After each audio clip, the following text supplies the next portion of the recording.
She tells him, ooh, love, no one's ever gonna hurt you, love. I'm gonna give you all of my love. Nobody matters like you. Hey guys, Mosa here, and today I'm bringing you my Week 6 NFL predictions. This will consist of every single game in Week 6, all the way from Sunday to Monday. Now, without a further ado, let's get started. Up first, we got the Denver Broncos taking on the New England Patriots in Foxborough. I have the Patriots winning 27-13, and honestly, even if they don't play both Cam Newton and Stephon Gilmore, the Patriots will 100% win this game over the Denver Broncos.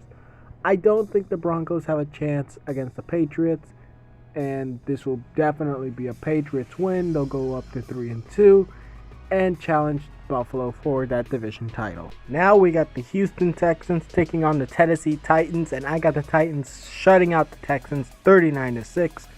To be honest, the Titans have been doing very well. The Texans have been doing awful, but they're getting back on track. But this is a game they're not going to win. Tennessee is on a roll, and they'll keep on going with a win here at home against the Texans. Now we got the Cleveland Browns taking on the Pittsburgh Steelers, and I got the Steelers winning it 26-24. Cleveland has been doing excellent this year. So has Pittsburgh, and Pittsburgh is going to keep on winning. They're going to be undefeated still, and the Browns will take their second loss of the year, drop down to 4-2. But to be honest, the Browns have a big chance this year to head into the playoffs for the first time since I believe 2002 was the last time the Browns have made the playoffs. Now we got the Baltimore Ravens taking on the Philadelphia Eagles, and the Ravens are just going to shut them out, only allowing 14 points.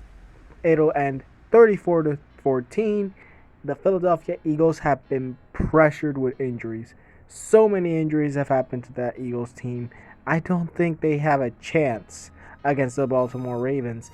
And Lamar Jackson in that offense, Marquise Brown, there's also Mark Andrews, there's Mark Ingram, all those guys on offense. They're just going to keep going and going at the Philadelphia Eagles, and there's no chance for the Philadelphia Eagles winning this game. Now we got the Washington football team taking on the New York Giants, and the Washington football team gets their second win of the year, 14-10 win over the New York Giants.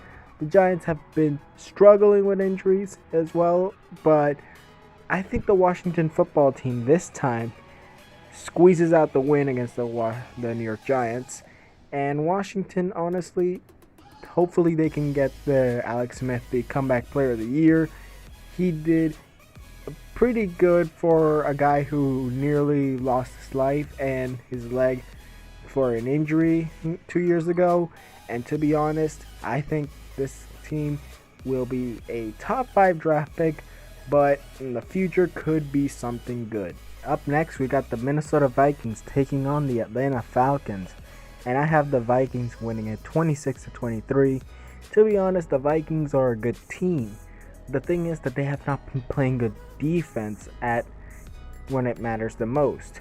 But I do believe that against the Falcons, they'll definitely have a better defense than they did with Seattle last week.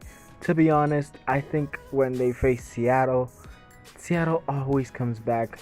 Russell Wilson offensively, they always have what it takes to match up against the best defense in the leagues right now. Honestly, that's what I think Seattle can do offensively. Defensively, they have to work on something. But against the Falcons, it's going to be an easy cake for the Minnesota Vikings. This is going to be an easy game, and I don't think that Matt Ryan and Todd Gurley and Julio Jones and Calvin Ridley and all those other guys are going to be able to take down the Minnesota Vikings. Up next, we got the Detroit Lions taking on the Jacksonville Jaguars, and I got the Lions winning at 27-17. To be honest, the Jaguars are tanking this year.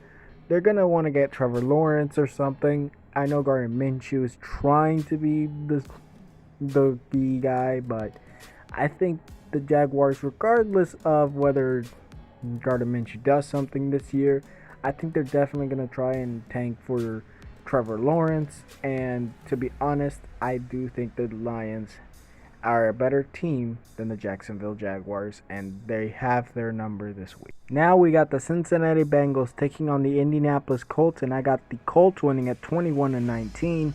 The Colts have been doing all right with the Phillip Rivers at the quarterback position.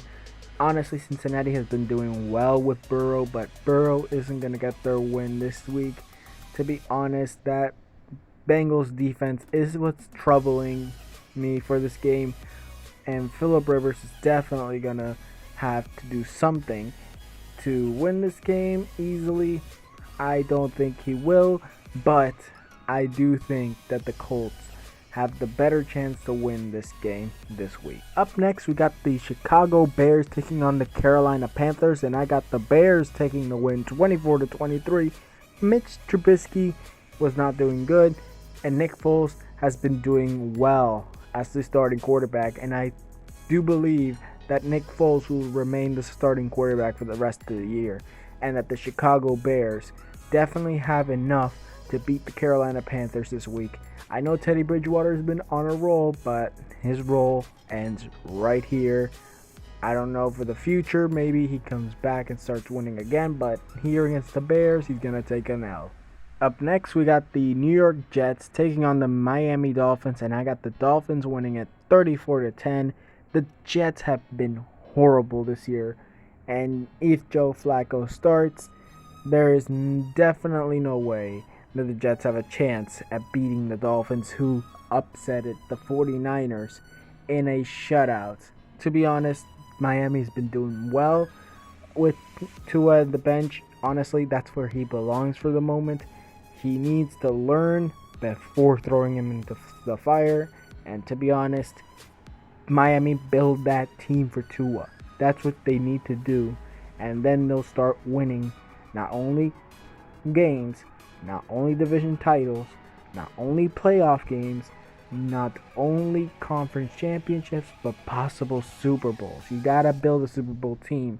You don't put a quarterback behind a line that don't work. No team has succeeded with that strategy. So I'm gonna say the Dolphins definitely take the win. We got the most interesting matchup of them all right now, of Sunday. And that is the Green Bay Packers taking a road trip to Tampa Bay and taking on the Buccaneers, where the Green Bay Packers defeat the Tampa Bay Buccaneers, led by Tom Brady, 34-28. And I think that Tom Brady does not have what it takes to beat Aaron Rodgers in this year. I don't think he has what it takes to beat him in this game, and if they face in the playoffs, I don't know, maybe things could change in the playoffs, but as far as I can see, Aaron Rodgers will outclass that Buccaneers defense this week.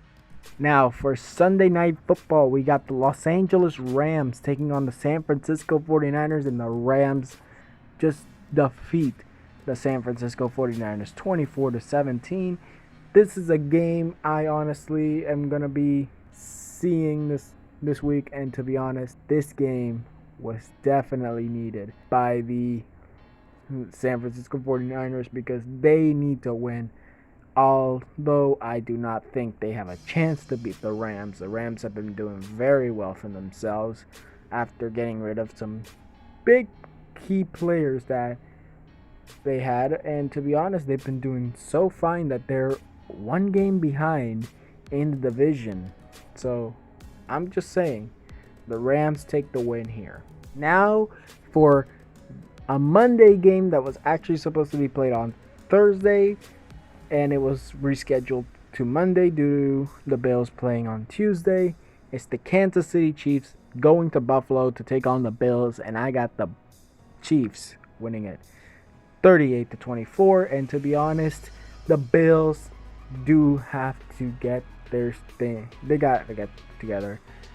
They got to get it together. And to be honest, I think the Chiefs definitely have the weapons now, especially with the signing of Le'Veon Bell. Also having Clyde Edwards-Helaire in the backfield, Tyreek Hill, all those receivers they also have, like McCole Hardman.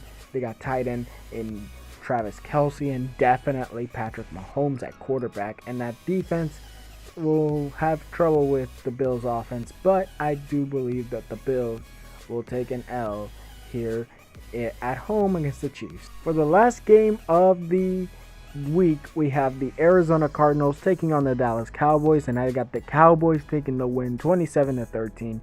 Honestly, the loss of Dak Prescott is going to hurt the Cowboys very much, but I don't think they're going to be hurt by that much, because even getting rid of Dak, I think Andy Dalton will do very good behind as the starting quarterback for the Dallas Cowboys for the remaining part of the year.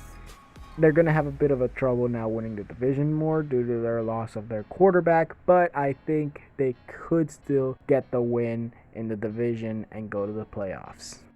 And these four teams, the Los Angeles Chargers, the Las Vegas Raiders, the New Orleans Saints, and the Seattle Seahawks are on a bye. Last week, the Chargers lost the Saints in overtime 30-27, while the Raiders defeated the Chiefs 40-32 in Kansas City, while the Minnesota Vikings took an L to the Seattle Seahawks in Seattle 26-27. These teams will remain on bye for this week, so hopefully next week they'll have a very good shot to win or even impress with some football. That was it for the video. Tell me what you guys think in the comments below. Tweet me any video ideas. Also, converse with me on what you think the games will be, on who you think is going to win, and by how much. Now, like this video if you liked it, hit the notification and subscribe if you want more, and I'll see you guys next time.